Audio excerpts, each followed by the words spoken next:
For the first time ever, RuPaul's Drag Race All-Stars will introduce a brand new format across 12 episodes. The Tournament of All-Stars. The queens will be divided into 3 groups of 6, each competing in their own bracket across 3 episodes. At the end of each bracket, the top 3 queens with the highest point totals will advance to the semi-finals, where they'll go head-to-head with the top queens from the other groups. In another round of fierce competition over 2 episodes, the tournament will then culminate in an epic Lip Sync Smackdown for the Crown grand finale episode, where the finalists will battle it out for a grand prize of $200,000 and a place in the coveted Drag Race Hall of Fame.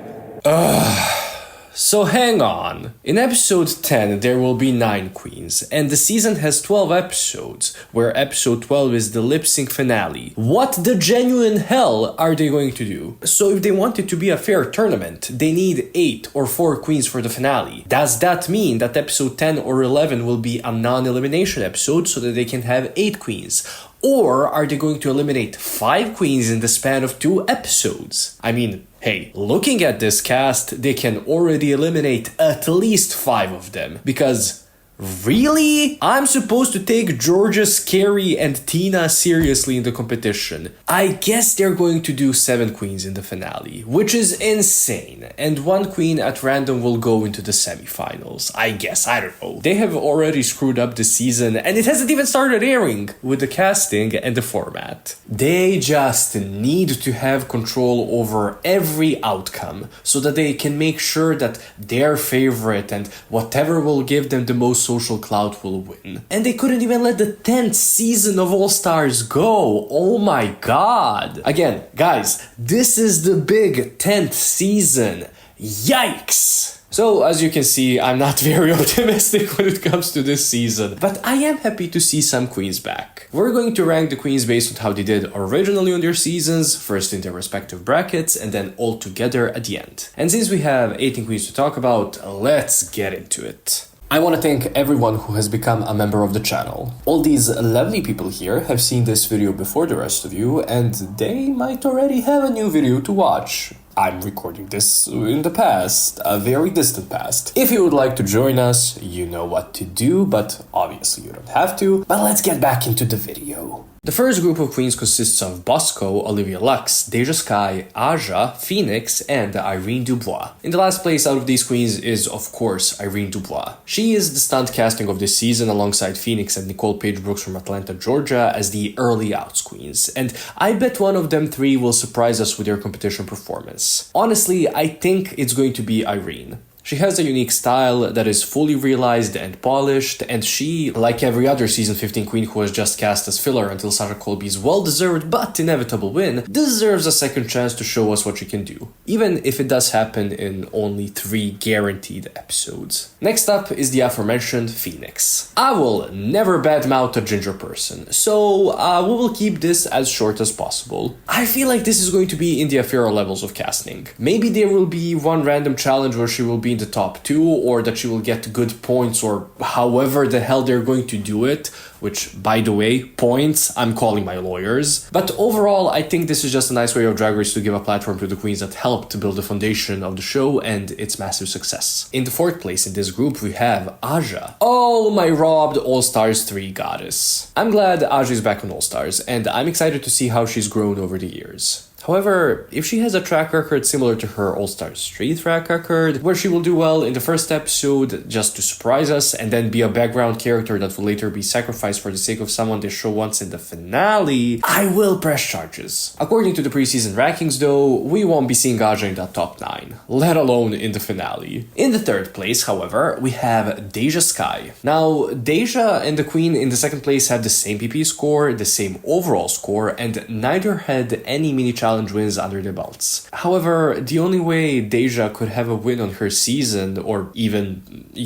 screen time, was by everyone else in the cast being bad. So I feel like it's fair to put her below the queen in the second place. Deja was the fillerest of all queens on season 14, to the point where back then I gaslit myself into having a vivid memory of her saying that she was a comedy queen, when she never said that. And she rightfully so called me out on it. Yeah, let's hope for more screen time for Deja this time around. The queen in the second place is Olivia Luxx. Didn't she go by a different name now? Liv was one of my favorite queens of season 13, if not my favorite, and she had a very nice storyline and presence in that season. In the first half of the season, Simone and her seemed like they would be fighting for the crown, but during the second half of the season, Liv did shit the bed and get eliminated before the finale. However, I do have high hopes for her in this season, but mostly because I like her. And in the first place for this first group, we have the narrator of season 14, after Cornbread, Kerri, and Jasmine were eliminated, the chocolate queen herself, Bosco. I have learned in the past couple of years that I'm not as obsessed with Bosco as everyone seems to be. I don't know, I just don't have really strong feelings towards her. I like watching her, and I sometimes like her dry humor, but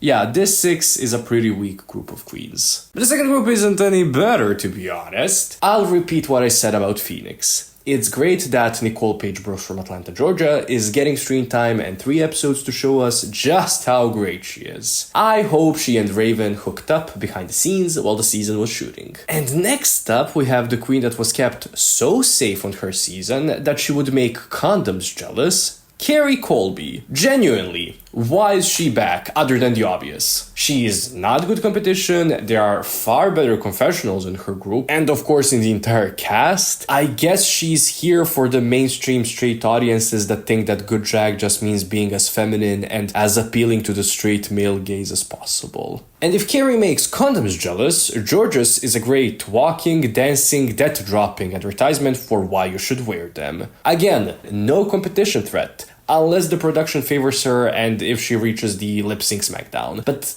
even there, Jorgeous is very one-trick pony when it comes to her performances, so yeah, she's not winning the season, come on. But let's thank our lord, Victoria Beckham. We have someone actually interesting in this group. Lydia, Butthole, Kollins. I really did enjoy Lydia on season 17. Her type of humor and her general aura is something that I really enjoy. She's quick with her quips, they're funny, layered, and never over the top in delivery. My biggest problem with Lydia was that her looks were messy and needed editing, and I don't know if she could have taken care of that in between filming season 17 and All Stars 10 without seeing herself on TV. However, she does have the biggest advantage going into the season, because the other girls don't know her in a Drag Race setting, so I bet we'll be seeing Lydia in that top 9. In the second place, somehow, I don't know, we have Tina Burner. Guys, come on, I don't know. If I remember correctly, she was actually really good in that one musical when she was placed low because she stopped lip syncing a long held note for 0.5 seconds. So the production clearly did not envision her as a winner then, and honestly, I doubt that she has a chance now. In the first place, though, is someone about whom I have said that she was probably going to be an All-Stars winner. I mean, who knows, it could happen. Mistress Isabelle Brooks. The highest scoring queen of Group 2 has a PP score of 3.25. Just let that sink in for a second. I liked Mistress on her season, and I know that she's liked by the fans because of her YouTube videos. I feel like she has a pretty good chance of winning.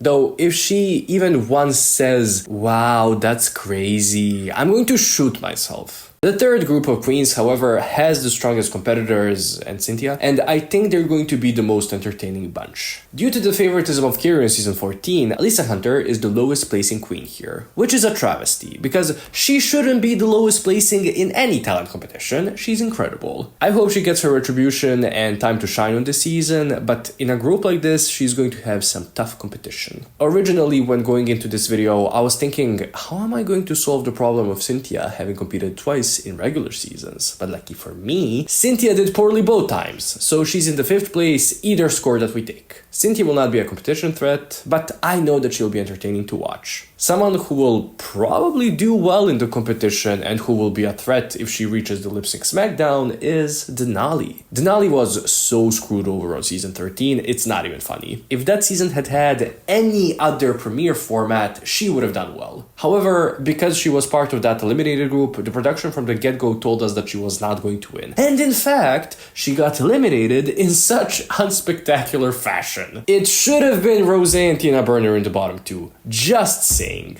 I'm excited to watch Denali on this season. In the third place, we have Daya, one of my favorite villains of the show, and in general, one of my favorite characters of Drag Race. Daya's trajectory from getting eliminated to being the season's finale solely because of spite and talent should be studied by some of these queens because they only come in with the spite. I genuinely think Daya is going to be a threat for the crown, but not a winner, because again, villains don't win Drag Race. However, I do think that the redemption storyline will go to Mistress, but still at least 3 weeks of Daya will be lovely, gal. Second place, another Betty, Acid Betty this time. Another great villain! I'm tuning into this season 7 weeks in, only for the possibility of these two tall-ass bitches butting heads. Acid Betty was such a good fixture on her season, and as much as I love her, I can admit that her elimination did help the season. Though it did inadvertently also ruin All-Stars when Naomi later on ended up breaking the format on All-Stars 4. What a butterfly effect. That being said, if her season 8 run is anything to go by, Acid Betty will be almost winning every challenge, but then she'll just get eliminated. And since I think only one Betty will prevail, I think it's going to be Daya in the top 9 and not Acid. However,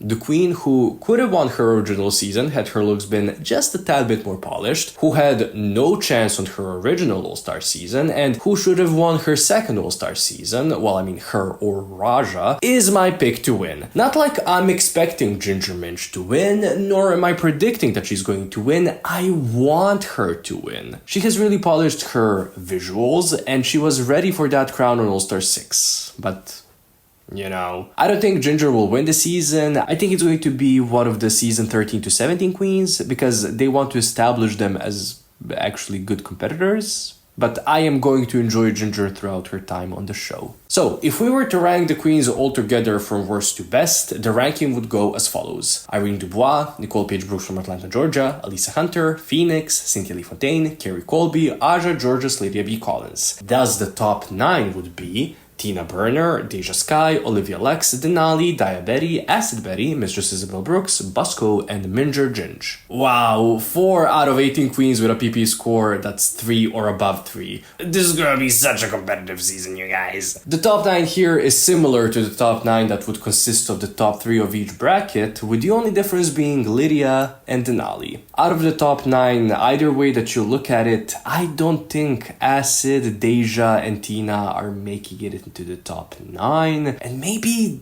Denali? Maybe? Lydia is definitely gonna be there, and from the bottom 9 girlies, let's say that Irene will surprise us, because I don't think it's going to be Nicole Paige Brooks from Atlanta, Georgia, or Phoenix, and then I would also love to see either Alyssa Hunter or Aja up there. But what do you guys think? How do you feel about this format? How do you feel about the cast? Who do you want to win? Who do you think should win? Whom do you think they're going to push towards the win? Sound off in the comments, and thank you for watching.